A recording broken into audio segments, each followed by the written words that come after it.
Welcome to Pick Me Up at 9. We have a delicious treat today. This is our third episode. It's been super fun. Yeah. Tessa made these. I didn't help at all. Whatever. He did. So they're fried Oreos. We made them in our air fryer. It was super easy. We're not fancy. I saw the idea online. You just get crescent roll dough and then you put it back together. So it's kind of silly. So if there's a similar flaky dough that is just one big piece, I feel like that'd be easier.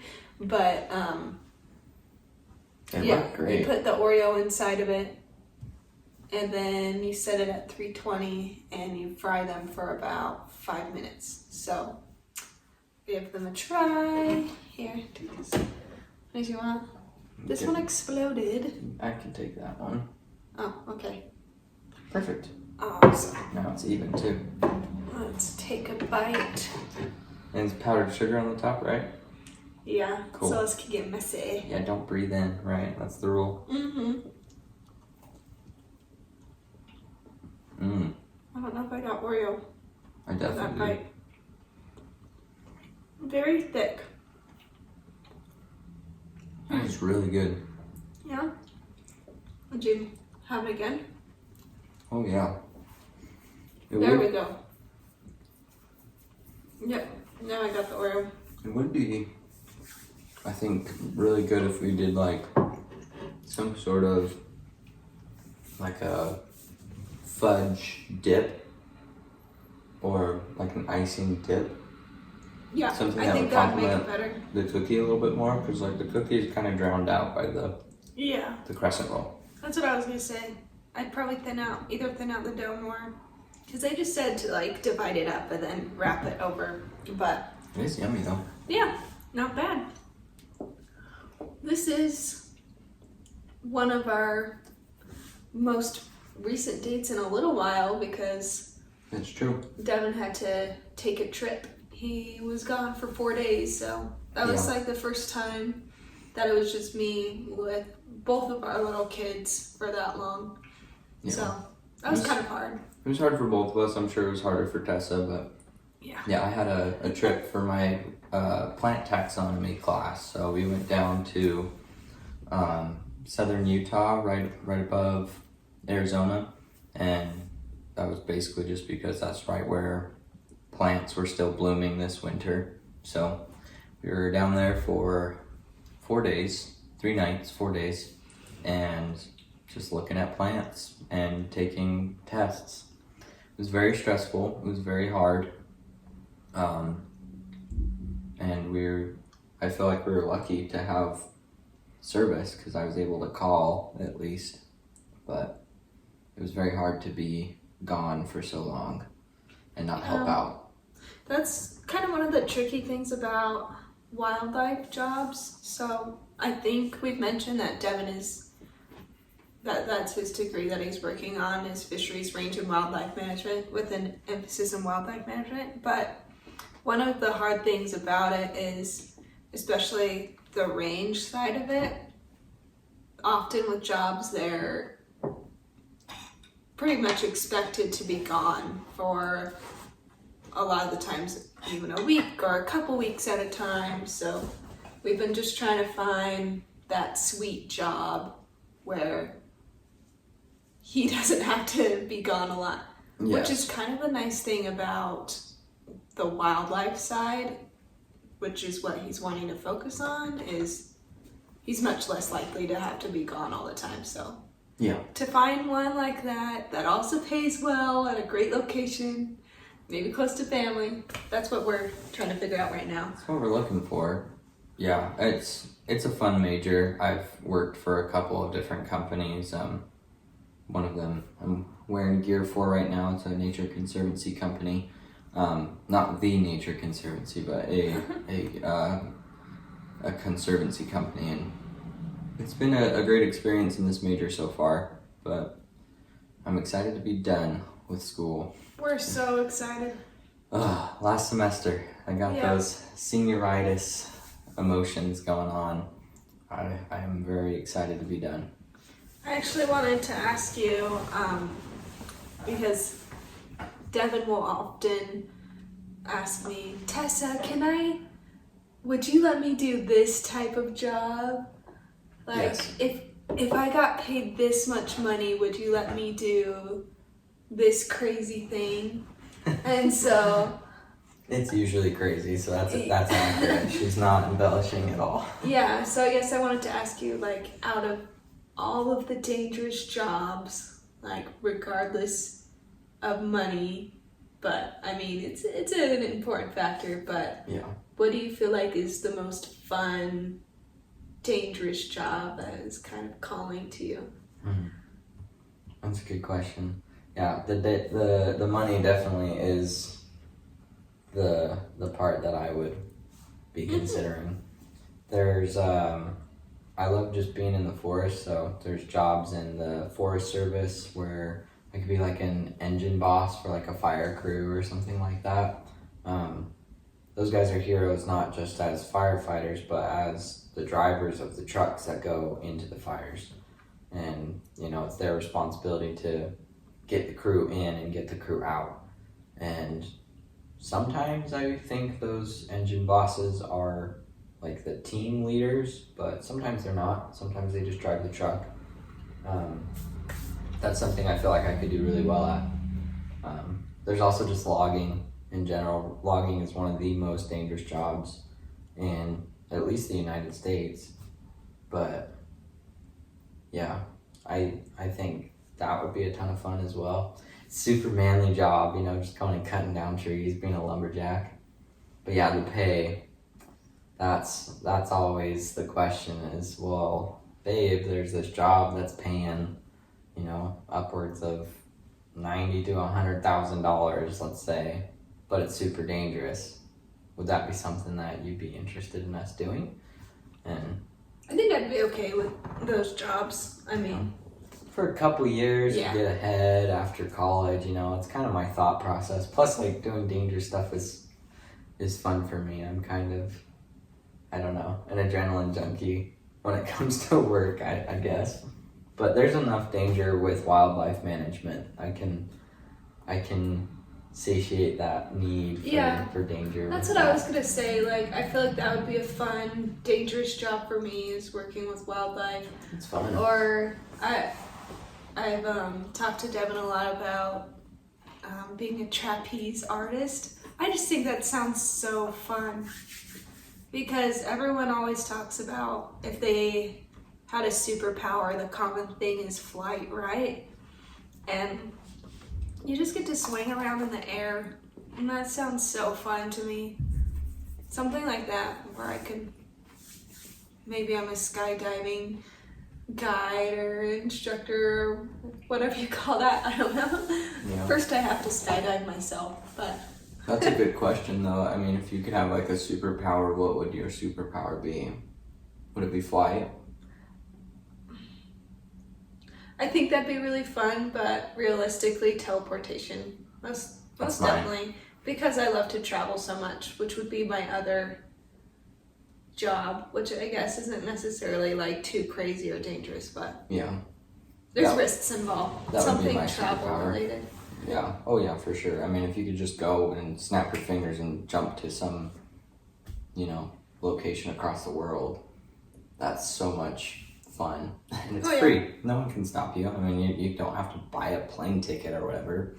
You could just go whenever you want. Yeah, and if someone needed help too. Yeah, you could totally monetize that superpower. Like, hey, you need to fly to Egypt?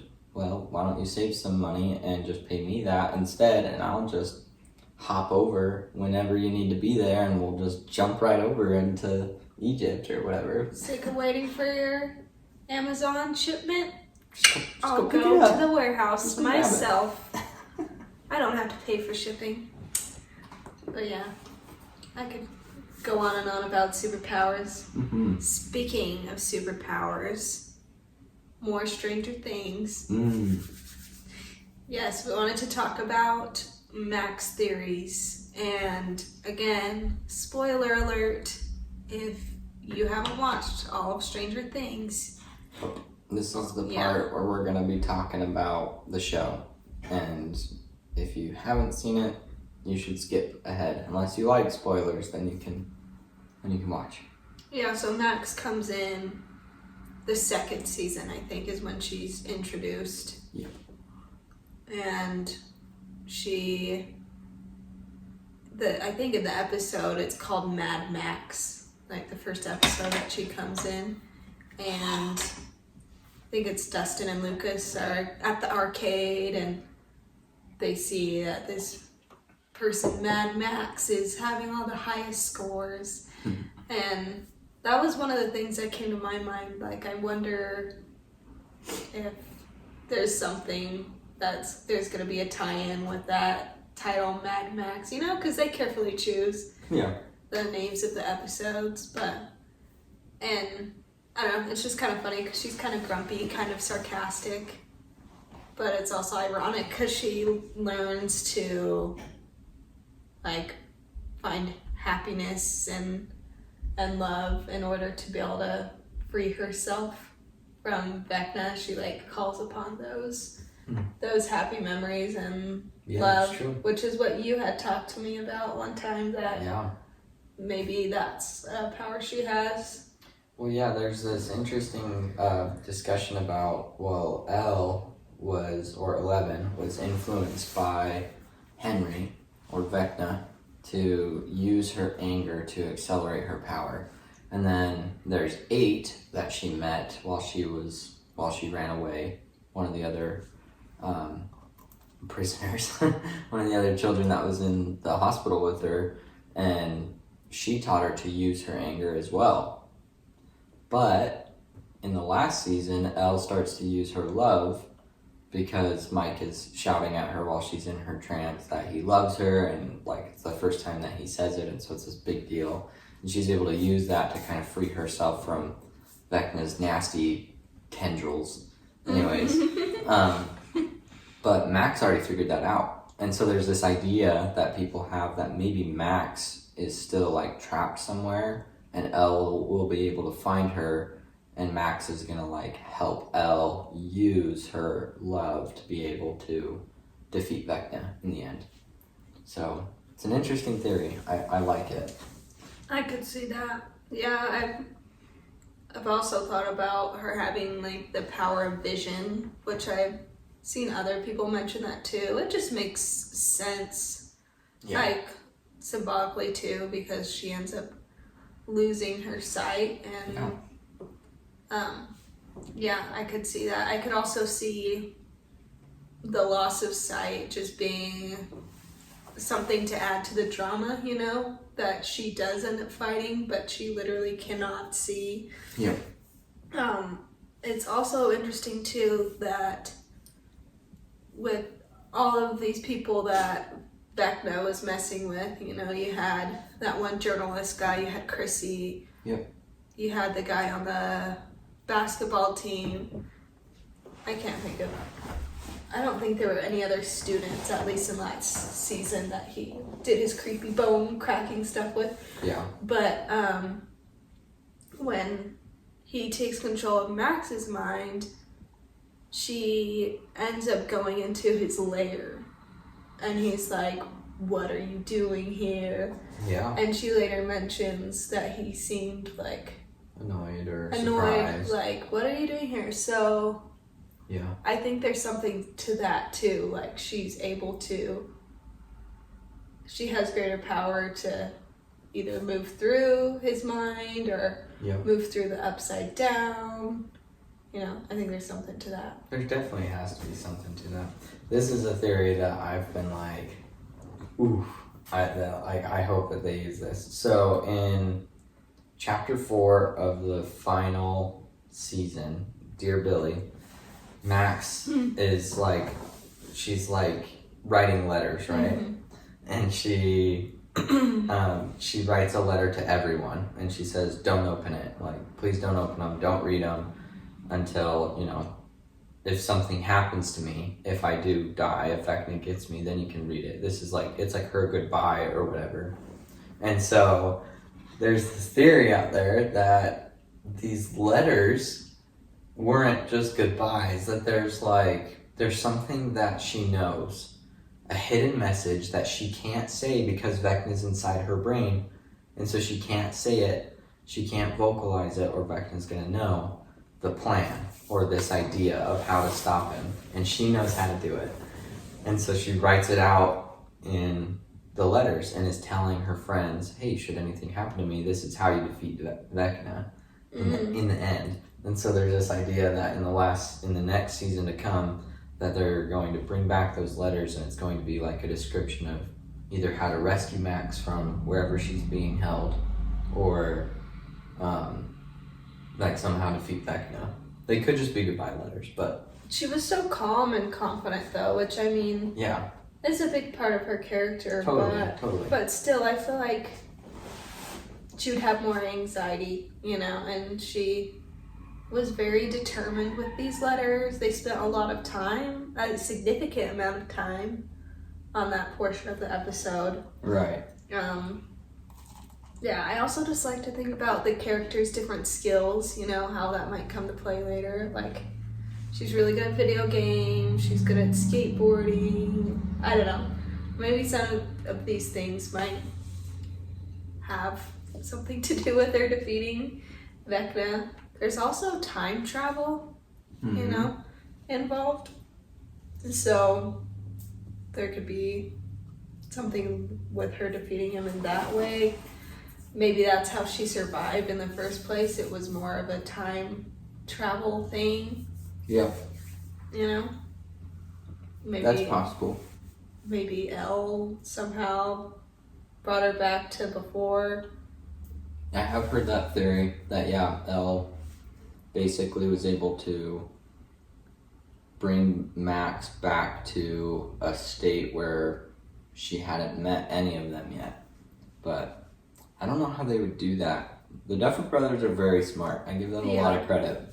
But time travel is one of those things that doesn't matter what your context is, it gets really messy when you bring it into a TV series. Yeah, any movie I watch, it's like, well, that didn't make sense if you think about it this way. And it's like, you pretty much could argue how they did it incorrectly, you know? Yep. There's go ahead. There's one more thing that isn't really a theory, but Sadie Sink, the actress for Max, she did bring up that she will be in the next season, the final season, and she's going to have a different kind of short, sassy bob, a different hairstyle. So, I mean, we know that she's going to be in the last season, but she's going to be sporting a different hairstyle. So maybe that has something to do with like more character development for her. Like maybe she's going to be a total badass and like come in and just wreck Vecna. I don't know. I hope so. I've heard some people say that like Vecna's just like inside of her now. Yeah. That he's possessed her body, and that people are gonna have to fight Max, like her body so at least. Sad.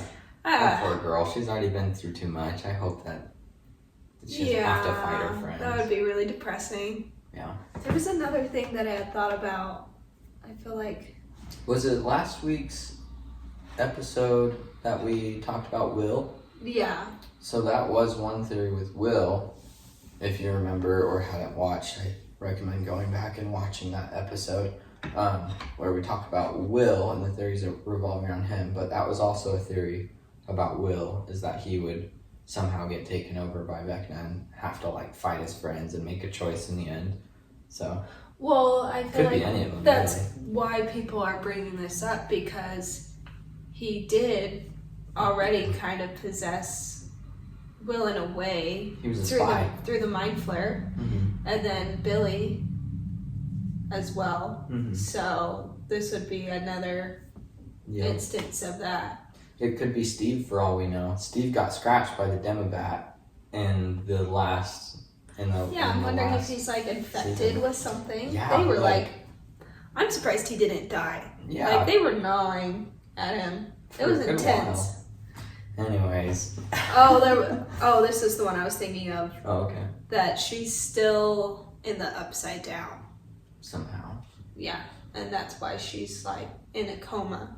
And she's still in the upside down, like battling somehow or helping out down there or maybe doing something. So she's like half in the real world, half the upside down, which, I mean, it looks like the upside down is coming to everyone, but I could see her doing stuff there.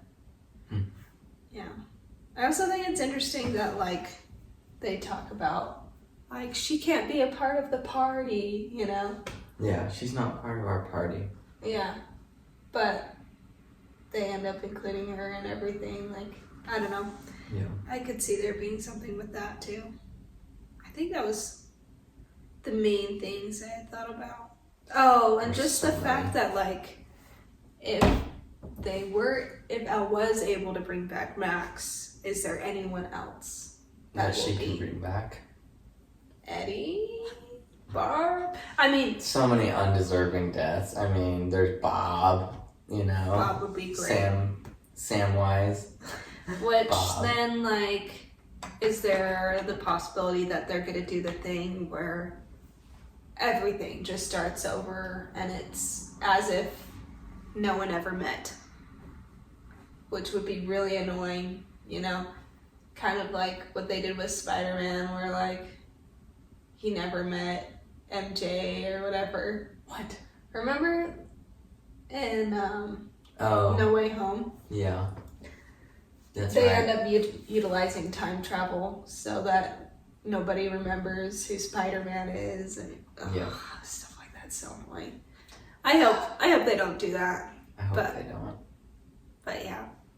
Anyways, we didn't play our game. I kind of went out of order. That's okay. We're new at this thing. So here's a fun game you guys can play if you haven't heard of it. It's called Speed. Did we want to bring Not them the closer, or drug. do we want them to just watch from there?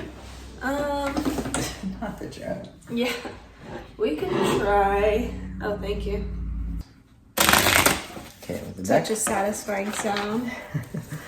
with the deck all shuffled and cut up how you like it, now we get into how you set it up. So you're gonna do 2 piles on the sides, like this. I'm gonna move my water so I don't spill it while we play.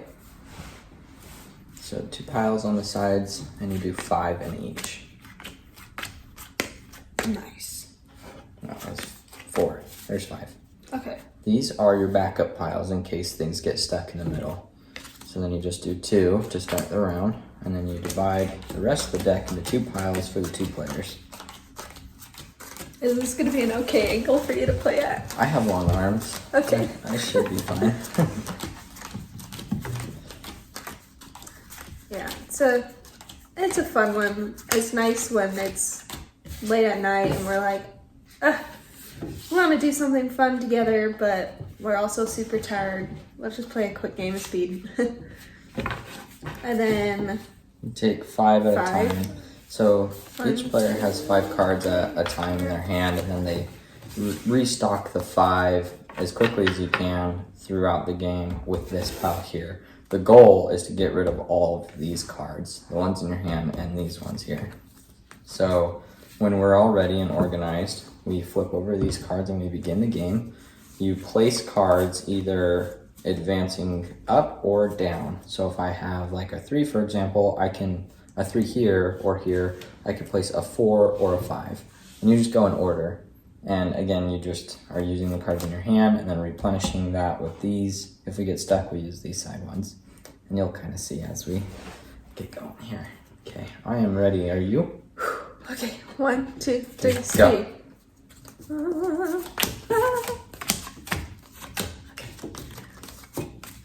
Forgive my noises. Okay. Tessa makes the best noises Ooh, while we yes. while we play. Oh no. No! Okay. To make sure I have. Sometimes it takes me like 10 seconds to figure it out. Let's fix these piles, make sure they don't get chaotic. Are you stuck? Yeah, so if I we're am stuck too. 1, 2, 3. Boom! Oh my goodness, that was crazy. I didn't even have a chance to react at all. 1, 2, 3, 4, 5. I think we're both stuck. I am. 1, 2, 3. Oh, sorry, go ahead. Wait, yeah, okay. That was nice. Okay. Okay, like, you're done. Oh, shoot. I forgot the order of things. Okay, here we go. I'm stuck. Stop laying down cards. No. Okay. No. No. All right. And we have a winner. So that's how you play speed. Yeah, good game. And we're back.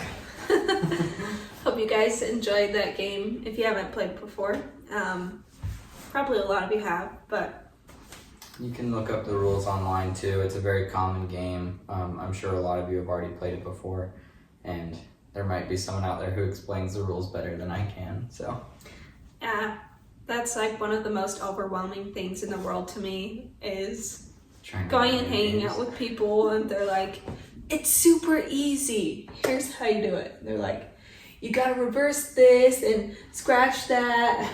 Sounds like I'm a DJ. Scratch this, smell this. There's like 50 different rules. You'll remember it as we go along. It just gives me so much anxiety. What's our last segment here that we're doing? Well, We're on to our artsy wrap. Right? Yep, wrapping up the end of the episode with some artsy stuff.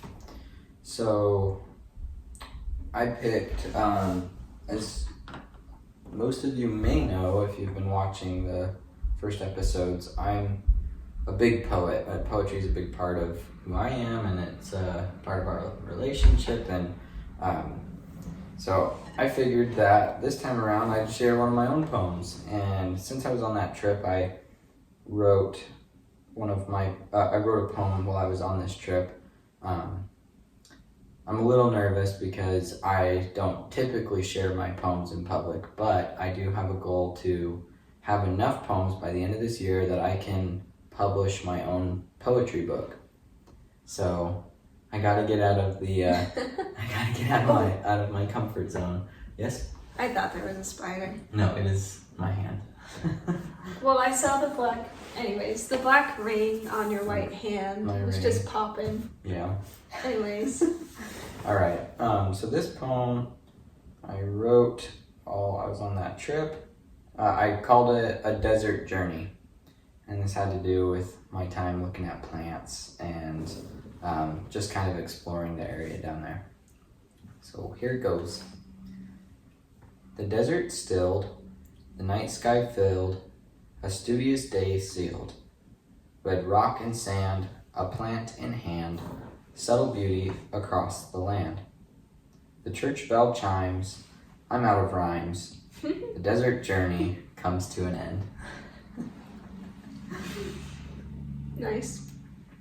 Yeah, Okay. just a short little poem, but I was camping while we were out there and was just kind of reflecting on the day and was trying to relax before bed, and so that's what I had wrote at the end of the trip. So I hope you enjoyed that, and if you would like me to continue to share my own poetry, please let us know.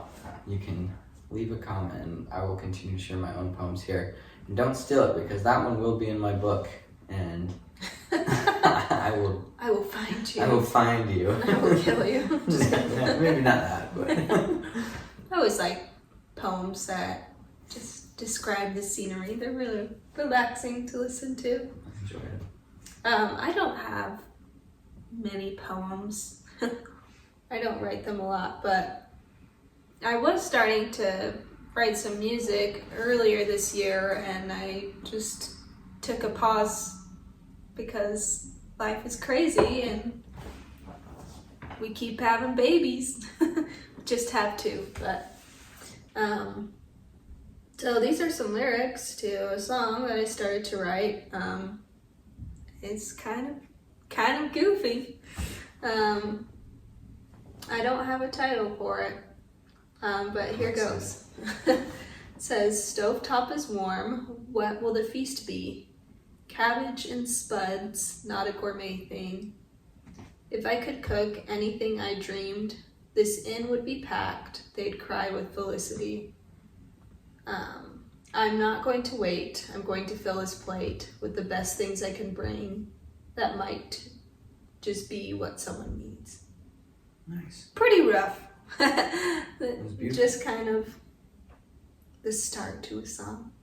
But basically, one of, I guess, the main ideas with this album I was starting to think about was that a lot of the times we hesitate to start on a project or a goal because maybe we don't have enough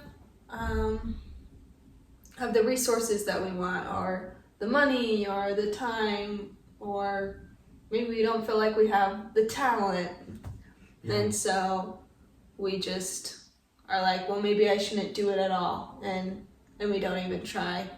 And so I kind of was writing from the perspective of like a chef, you know, starting their business at an inn, and they'd love to be cooking these fancy meals, but they're not quite there yet, but they're still gonna try it, you know. She's got her cabbage and Spuds soup or whatever. Nice. But yeah, that's often how I feel when it comes to like writing music or working on other projects. It's like, well, this isn't great, but I've got to start somewhere, and maybe it'll still touch someone or help someone out, even if it's not my idea of perfect yet, and maybe it can continue to grow and blossom from there. So I like that. I like it a lot. Thanks. My voice got all high. Thanks. It's all right. I do have some music with it, but I don't think I'm at that level of comfort with you guys yet. Just kidding. No, I'll whip out my viola sometime. I'll have to use my mute though, since our kids are sleeping. Yeah. I actually tried practicing my viola today, and it made our son cry. Not in a good way. Something about the viola just doesn't sit well with babies. That happened with our daughter too. When she would start to play, age. They do that pouty lip and the big eyes and yeah, the baby face. Yeah, and it's so sad. It's so sad, but it's so cute. Yeah. I think it's just loud and overwhelming. Yeah, it reverberates quite a bit. A lot more than you get like with me playing a guitar or like a flute or a harmonica or something simple. Like there's a little bit of reverberation, but not a ton. And I don't know. It really rings. Yeah, a string, like an orchestra instrument, is meant to kind of fill the space. So I'm sure it's just a little overwhelming, but he'll get used to it. I hope so. Makes it really hard to practice if your kids don't want to listen to it. Turn that off. Yeah. It makes me feel great. No, it's all good. One day at a time. Yeah. Is there anything else you wanted to talk about or do on our date tonight? What should we do next week? On our date? Yeah. If you guys have ideas. Third episode, we need to start including our viewers here and there. So. Yeah. If there are any fun games that you guys like, or challenges that you guys want to see us do on the show, or treats, or something you want us to do. Yeah, a date that you want to live vicariously through us, what have you, please let us know in the comments or send us a message. I think there's a way to do that on YouTube. Yeah, I'm so new with this. Maybe just in the comments we can go through them. Yeah.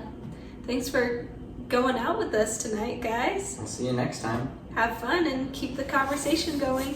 Bye. Bye.